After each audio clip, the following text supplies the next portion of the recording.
todo o conjunto de discussões está baseado num tema central, que foi denominado o legado de aprendizagem deixado pela pandemia 2020. Olhando pelo lado positivo, científico positivo da coisa. Então, sempre é uma forma de se aprender, sempre é uma forma de se extrair coisa boa, né, mesmo dos momentos mais sofridos da vida. E a ideia foi exatamente essa, que a gente pudesse discutir, né, os vários aspectos de coisas boas, de legados bons que podemos extrair dessa pandemia instalada, né, no ano de 2020, no presente ano. Só que o número de assuntos é muitíssimo variado, né, e não haveria oportunidade de nós discutirmos tantas coisas na nossa reunião, né? Tivemos inicialmente a ideia de, como sempre foi feito, de realizarmos esse encontro, esse fórum, presencialmente. Mas, em função de todo o risco que ele representava, corremos para o que hoje é mais utilizado, né, nesse tipo de manifestação, que são as transmissões por via remota, né? Então, também tivemos que fazer um enxugamento de todos os assuntos que seriam possíveis de discutir para que a gente pudesse tornar essa coisa interessante e, ao mesmo tempo, não cansativa, né, de tantas coisas, tantos assuntos que iriam interessar, na verdade, a pequenos grupos, a grupos menores do que aqueles que nós podemos realizar, podemos reunir com os dois temas que foram escolhidos, a educação, que é a saúde. Então, esse assunto, ela deverá ser e será discutida por 4 especialistas. Mas antes de eu passar a palavra, né, eu vou ler um pequeno resumo a cada um dos nossos palestrantes de hoje. Antes de ler isso, eu gostaria de ter a oportunidade de comunicar a vocês um fato que eu, pessoalmente, considero extremamente lamentável. Nessa madrugada, faleceu um dos nossos colaboradores da Academia Pernambucana de Química e também um dos gestores, né, do grupo gestor do fórum.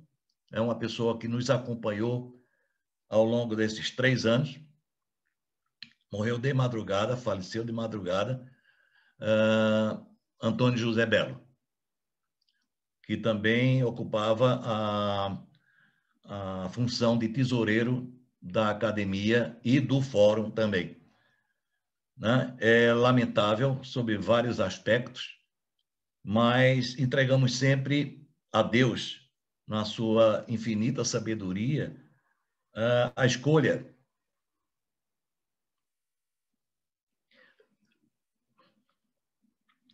do que era melhor para ele.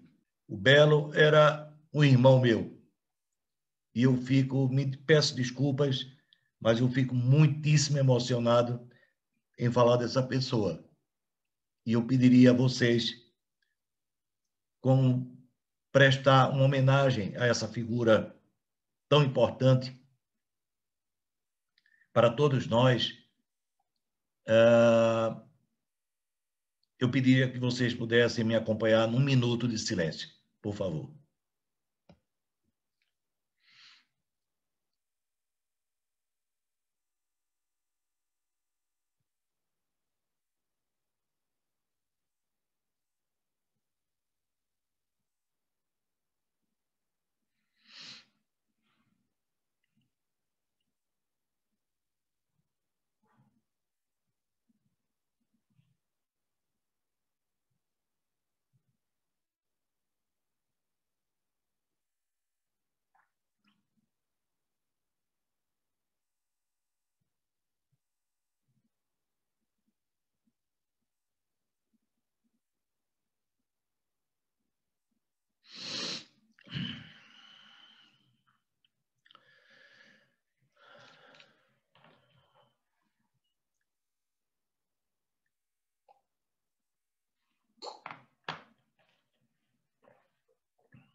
Bom, agradeço a manifestação de respeito de todos vocês e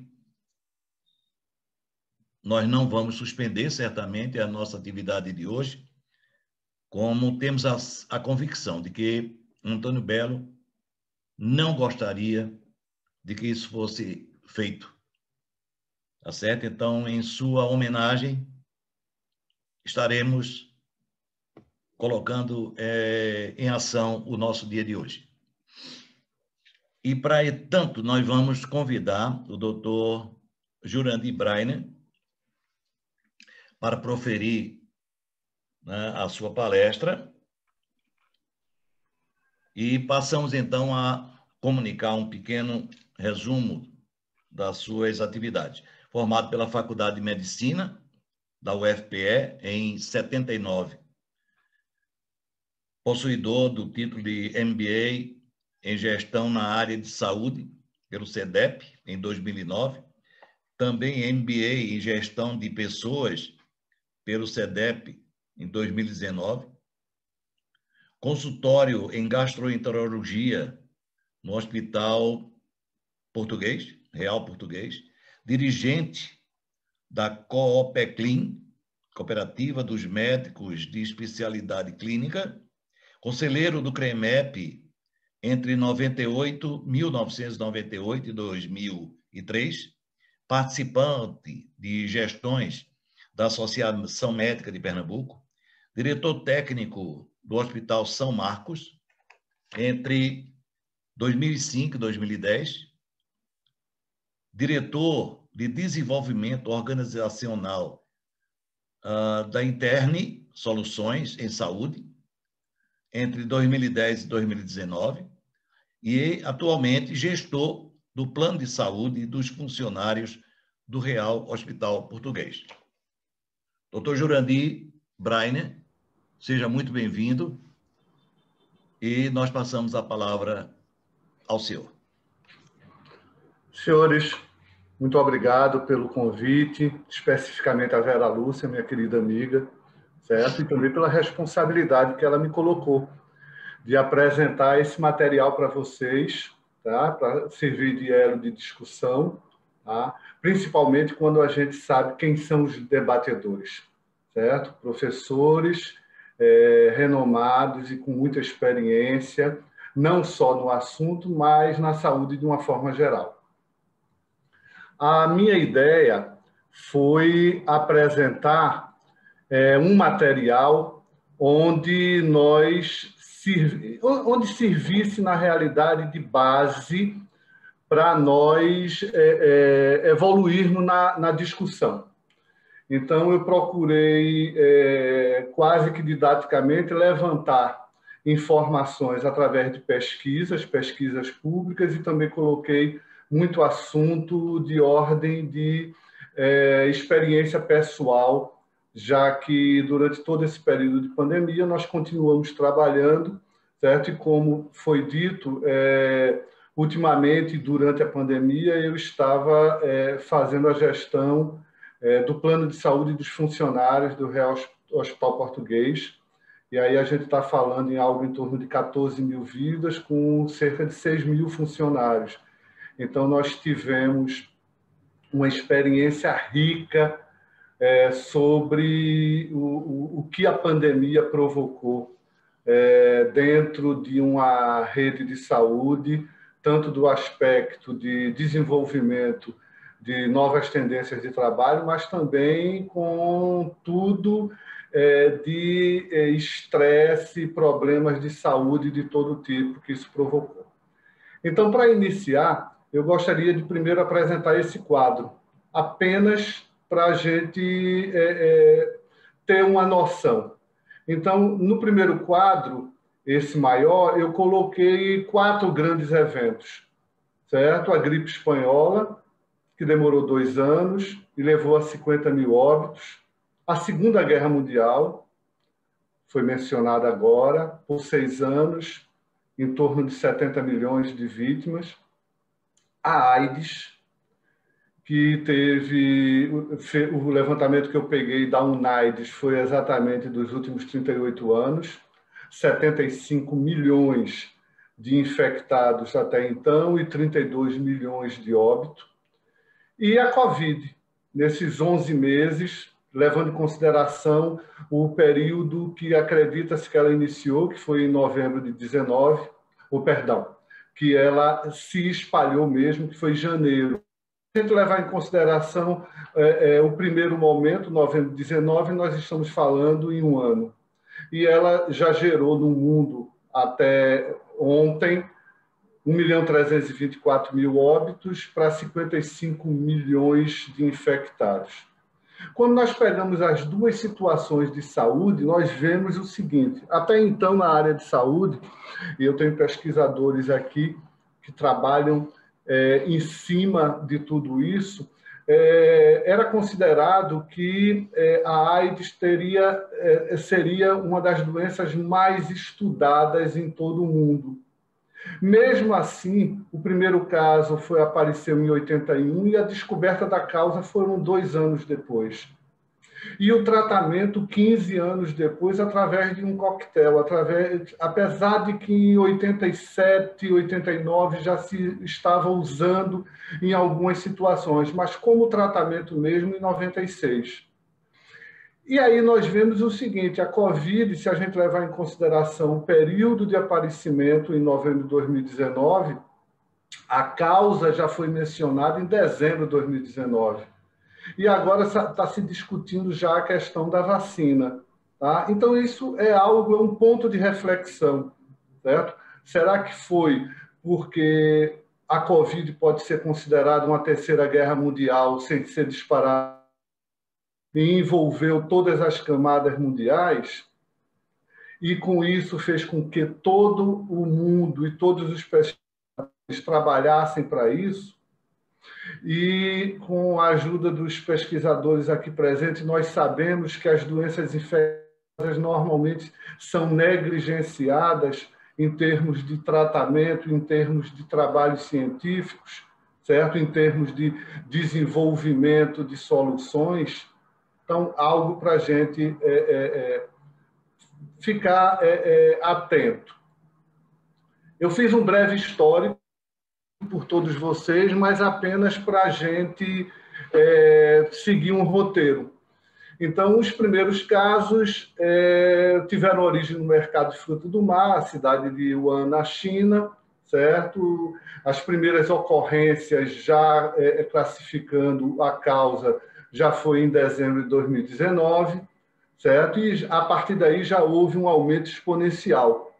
E aí já se sabe que o período de incubação varia entre 4 a 14 dias, o tipo de transmissão por meio de gotículas, apesar de que, por serem muito pesadas, elas ficam rapidamente depositadas em piso ou superfície, que é outro meio, não direto. No Brasil, os primeiros casos confirmados foram já no dia 1º de abril, o secretário-geral das Nações Unidas afirmou que o coronavírus seria o maior desafio humano desde a Segunda Guerra Mundial, então já se identificou o tipo de problema que teríamos que conviver, estamos tentando conviver. Em 11 de abril, já foi os Estados Unidos considerado o epicentro da pandemia, e em maio a Covid tornou-se a maior causa-mortes no Brasil. Acredita-se que o Brasil está numa fase anterior, alguns dizem que 2 meses antes do que existe na Europa. Isso é outra coisa que a gente precisa também se espelhar para não perder momentos de aprendizagem. Agora, nós temos um problema sério, porque nós temos características locais, sociais, demográficas. Isso leva muita distância da forma como vai se fazer a estratégia para a resposta da pandemia e também da forma como nós vamos nos portar frente a ela.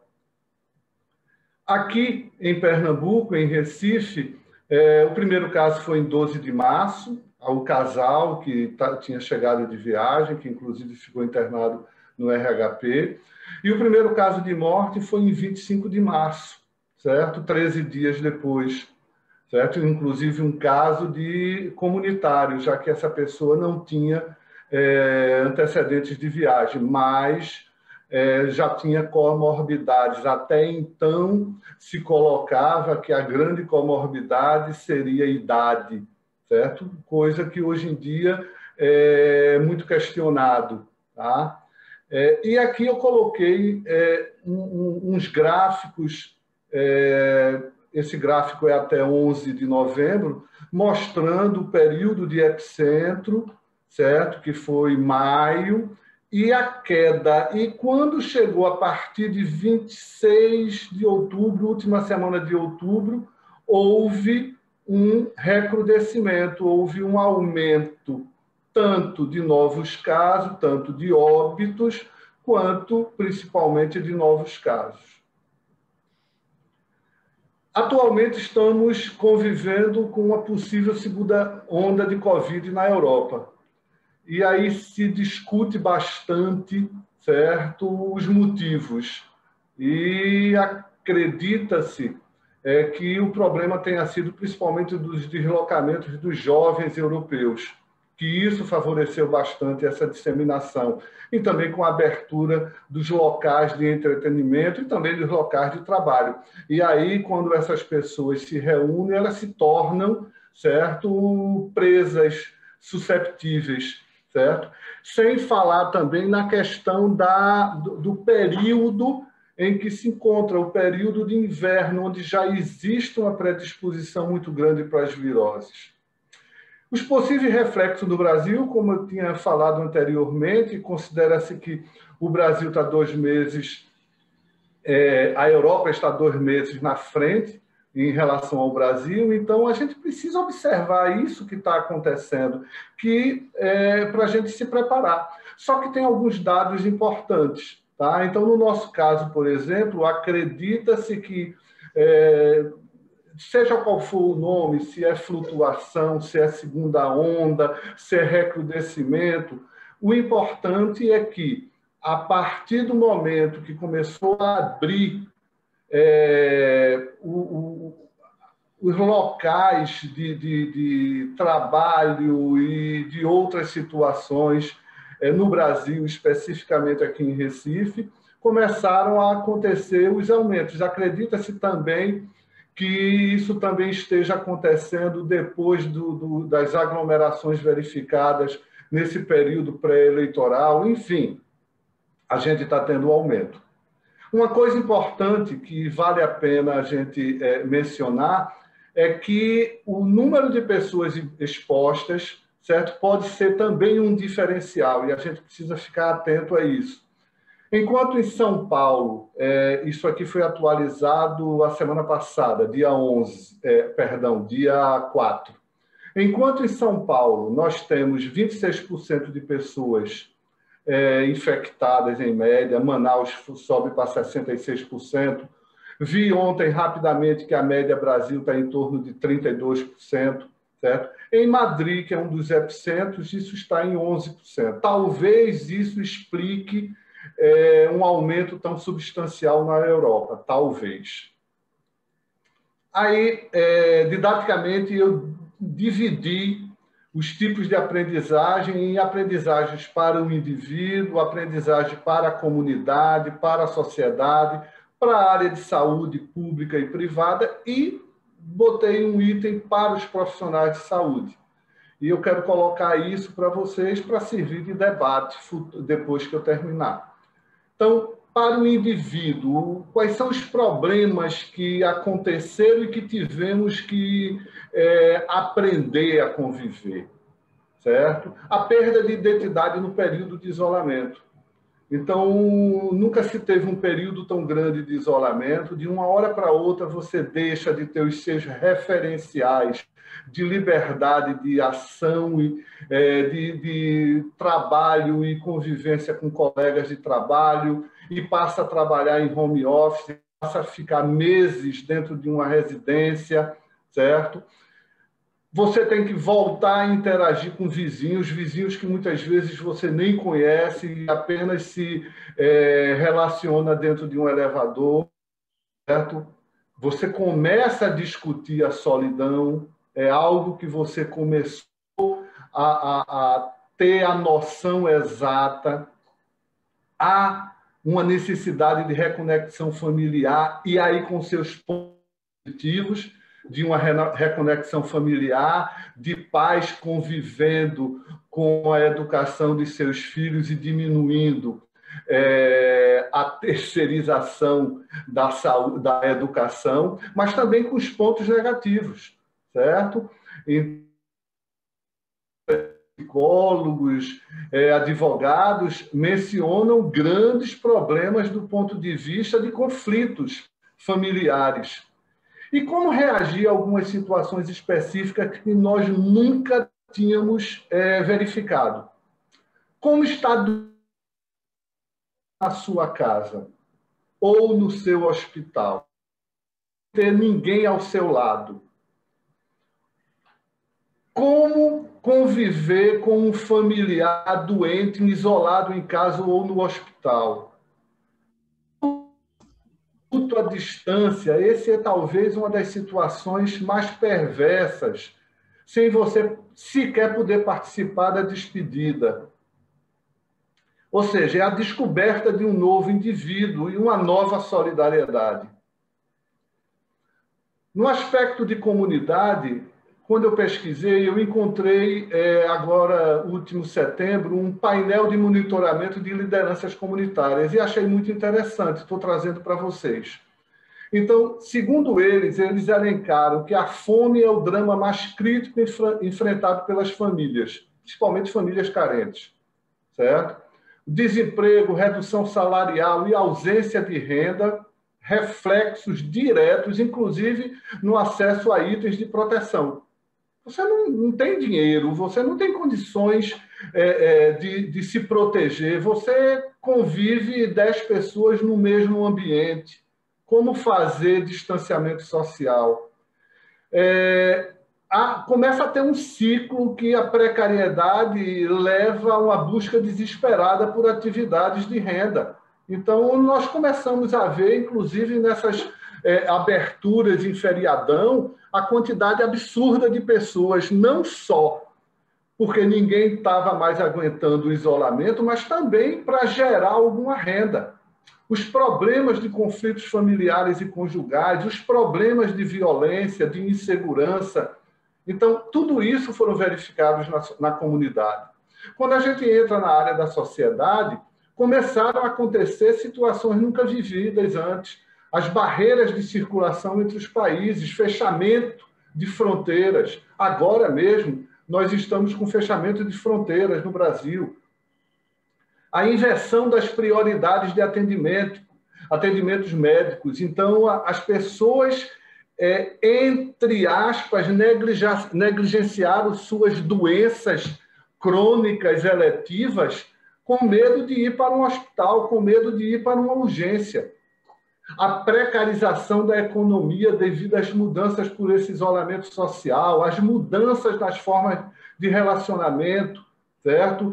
O aparecimento de doenças relacionadas a essa nova situação, certo? Doenças ergonômicas, porque o seu home office não está preparado ergonomicamente para você passar 8, 10 horas trabalhando, certo? E a colocação de todos que trabalharem em home office é que a partir do momento que você está em home office, você trabalha muito mais, porque as pessoas perdem a noção dos horários que quando você está presencial, você tem. A questão da mudança de hábitos, de uma hora para outra, você é instado a, o tempo todo, você ter que usar máscara, você ter que lavar as mãos, você ter que usar álcool gel, você ter distanciamento social, você ter a etiqueta no momento que vai espirrar ou falar. Ou seja, é algo, como todo mundo sabe, hábito não se adquire imediatamente. Você tem que ter a necessidade de ter um tempo. Mas também apareceram algumas coisas interessantes, o estímulo ao cuidado com grupos de maior risco. Começaram a acontecer algumas solidariedades de amigos, de vizinhos, de familiares.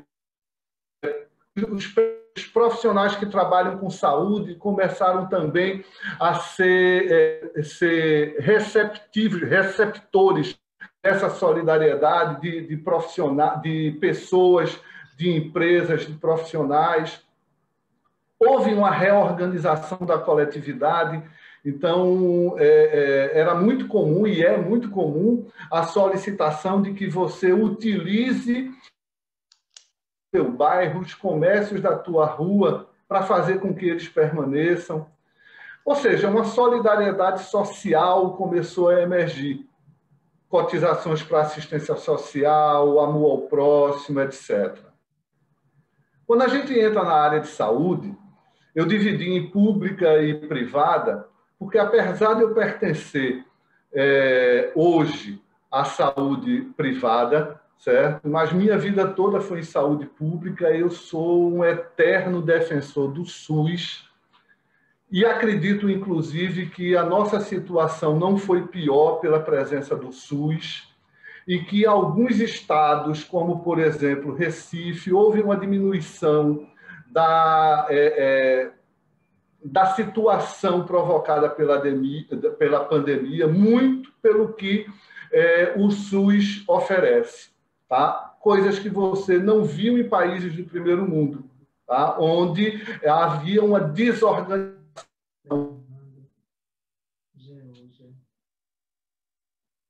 de ativar as atenções primárias de saúde agora mais do que nunca. É necessário que ênfase. É necessário que as equipes de saúde de família, certo, com a sua área de territorialidade, certo, com abordagem comunitária, tenham ainda mais ênfase e sejam ainda mais estimuladas, porque vimos que foi algo que foi diferencial. E veja, mesmo com os problemas de subfinanciamento, de sucateamento, de ter que acolher um maior número de usuários, de ter problemas seríssimos de defasagem das equipes, de falta de equipamentos e insumos, mas foi quem conseguiu segurar essa onda. Na área privada, houve uma queda justamente porque os eletivos e crônicos deixaram de existir. Praticamente, além dos pacientes que tinham Covid, basicamente só procuravam os hospitais, os casos de urgências e tratamentos oncológicos. Eu esqueci, vou mencionar também. Fora isso, você não tinha praticamente circulação em hospitais. O meu consultório ficou fechado durante 4 meses, certo? Então, foram situações que nós tivemos que aprender a conviver. Mudanças de protocolos e procedimentos, amigos. Mudanças de protocolos a todo momento, porque ninguém sabe a doença. Procedimentos muito difíceis, porque para paramentar-se e desparamentar-se, eram muito grandes. Então, isso além do fato de que, a cada momento, os protocolos de tratamento eram modificados, porque passou-se a ter quase um Big Brother na área de saúde mundial. Então, você via o que estava dando certo em um determinado local e você começava a utilizar, e também vendo as suas observações e suas experiências. A necessidade de compatibilizar as equipes e um afastamento funcional por problemas de saúde. No nosso hospital, eu fui solicitado a fazer parte de um grupo de acolhimento para cuidar dos cuidadores, porque nós começamos a ter problemas sérios com a nossa equipe por medo, por adoecimento, e isso a gente tinha que estar junto deles, tinha que oferecer para eles uma segurança, que muitas vezes nem nós tínhamos. Então, aprender a trabalhar em equipe. Nós, médicos, pelo menos a minha geração, ela não foi treinada nem a ver o todo. A gente foi treinado na faculdade para conhecer as partes e depois tentar juntar o todo, e muito menos não fomos treinados para trabalhar em equipe. O médico era o senhor poderoso, o imperador, o onipotente. E nesse momento, certo, nós tivemos a grata surpresa de ver as equipes sendo eficazes e todos trabalhando democraticamente. E o problema seríssimo, o medo dos profissionais, já que ninguém conhecia nada. E para a equipe de saúde, o lidar com o novo, tá? O medo disso, o excesso de trabalho. Então, muita gente teve que parar por excesso de trabalho, a dificuldade em ficar isolado, o estresse, aprender a trabalhar em equipe, a preocupação com você ficar longe dos seus familiares pelo medo da doença. Como eu disse a vocês, nós fizemos um grupo de trabalho para apoio. A gente fez um hotel para colocar alguns profissionais que não tinham condições de voltar para a sua residência, certo? Profissionais de todas as áreas. Porque nós fizemos um levantamento e vimos que uma quantidade absurda de profissionais tinham pessoas idosas ou de grupo de risco em casa, sem falar dos profissionais que já eram grupo de risco. Então, tudo isso teve que ser compatibilizado. Então, quais são as reflexões que a gente pode tirar? Em saúde e prevenção, adoção de novos hábitos. Mas, como eu mesmo disse, hábito leva um tempo para você ter. Então, principalmente quando você tem que mudar. Principalmente quando isso vai modificar a tua rotina de trabalho, certo? As novas práticas de higiene e prevenção, que em todas as partes, não só no ambiente de trabalho, mas na residência, em qualquer local, tudo isso modificou. O uso de máscaras. Eu não sei vocês, mas é terrível o uso da máscara, certo? Ela incomoda. Você tem momentos que ela dificulta a tua respiração, muito problema de pele provocada pelo uso de máscara, mas temos que usar. A lavagem constante das mãos, a utilização de álcool em gel quando você não tem essa lavagem das mãos facilitada. O maior cuidado com a saúde individual e coletiva. Você agora também é responsável pela coletividade. A tua saúde individual, ela mexe na coletividade. Há uma possibilidade de melhora na qualidade de vida, dependendo do que você vai fazer com essa mudança de hábitos, com esse trabalho de prevenção de doenças e promoção de saúde. O investimento na saúde mental. Há uma grande dificuldade, todos nós, em determinado momento, termos que conviver com a solidão, termos que modificar completamente o nosso habitat. Isso provoca reflexos em saúde mental e a gente está vendo a necessidade de trabalhar isso também. Outras reflexões, e aí de propósito eu coloquei primeiro a telemedicina, até porque, como eu sou oriundo e ainda faço parte de Câmara Técnica do Conselho Regional de Medicina, todo mundo sabe que a telemedicina ela foi liberada pelo Conselho para os médicos utilizarem, agora esperamos até o final da pandemia. Por quê? Porque nós, entidades, eu ainda faço parte das entidades, a gente considera que o ato médico, a consulta, ela predispõe a presença física do médico e do paciente. Só que este momento fez com que a gente tivesse que modificar, porque a coisa mais importante é a assistência. Quando você não pode curar, você tem que, no mínimo, assistir. E através da telemedicina, através até de um WhatsApp, você tem condições de fazer isso.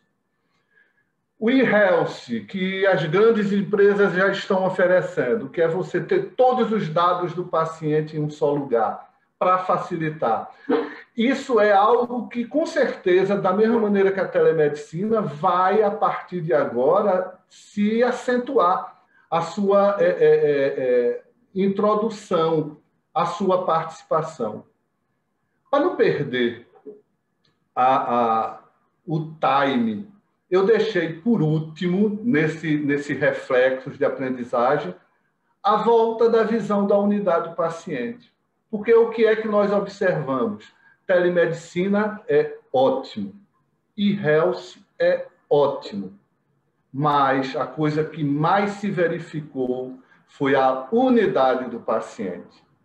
Não teve bala de prata, bala de ouro, nem bala de canhão, certo? Cada paciente é uma unidade. E este paciente não é paciente do médico, é paciente da equipe. O técnico de enfermagem, o fisioterapeuta, o psicólogo, o médico, são tão importantes quanto a medicação. Então, essa volta da visão da unidade, tão debatida, tão procurada, tão estimulada, agora a gente viu que mesmo com todos os procedimentos importantes atuais, mas voltou a ter uma força muito grande. Então, qual é o futuro que nos espera? Eu gostei muito desses pontos levantados pelo historiador israelense Harari, certo? Primeiro, ele diz que a crise contemporânea não é sanitária, mas de confiança. Então, aí ele elenca autoridades públicas, ciência, enfim. Segundo, ele coloca que a crise gera uma oportunidade de forte reflexão sobre as fronteiras entre disciplinas, países, em prol da solidariedade, o que a gente viu na nossa conversa até agora. O Homo sapiens, ele tem que entender que ele é susceptível, ele pode desaparecer, inclusive a micro-organismos. E ele tem que mudar o seu hábito por causa disso. Ele tem que ter respeito. As reflexões e escolhas que faremos, elas podem mudar a nossa vida de maneira definitiva daqui para frente. E nós estamos vivendo um laboratório de mudanças e incertezas. Isso vai depender muito da nossa compreensão. Então, qual é o futuro que nos espera? Nós podemos criar novos hábitos, se pudermos, ótimo. Pode não ser tão ruim essa mudança de hábitos, mesmo nesse ambiente hostil. A gente agora vai ter que aprender a se cuidar. E não é fácil mudar, certo? Porque o workaholic, certo? Ele agora vai perder o terreno. Você vai ter que ter, certo, a divisão do seu tempo. Você vai ter que ter a tua visão espiritual, psicológica, de repouso.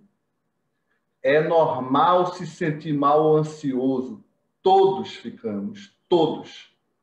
Não teve ninguém que conseguisse se adaptar totalmente, que não conseguisse sentir medo, que não conseguisse sentir pavor no momento que tinha uma obstrução nasal, uma tosse ou uma dor no peito.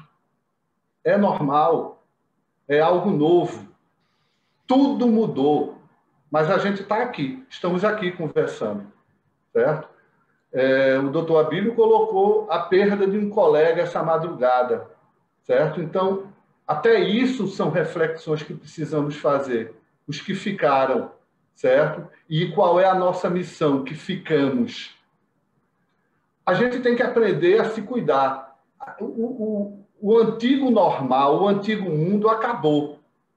Agora a gente tem que se cuidar. E para finalizar, eu acho que a AIDS nos ensinou sobre educação sexual. Apesar de que a geração nova, que nunca viu ninguém morrer de AIDS, não viu o Rock Hudson, os Cazuza, os Lauro Corona da vida, a forma como morriam, certo? Elas estão negligenciando e há um alto índice de contaminação de AIDS nessa juventude, nesse pessoal mais novo. Mas a AIDS nos ensinou sobre educação sexual. Eu coloco isso na afirmativa porque eu tenho muita esperança que a Covid-19 nos ensinará sobre educação sanitária. Bem, amigos, era isso que eu tinha para colocar para vocês. Agradeço a paciência, estou aqui ao dispor.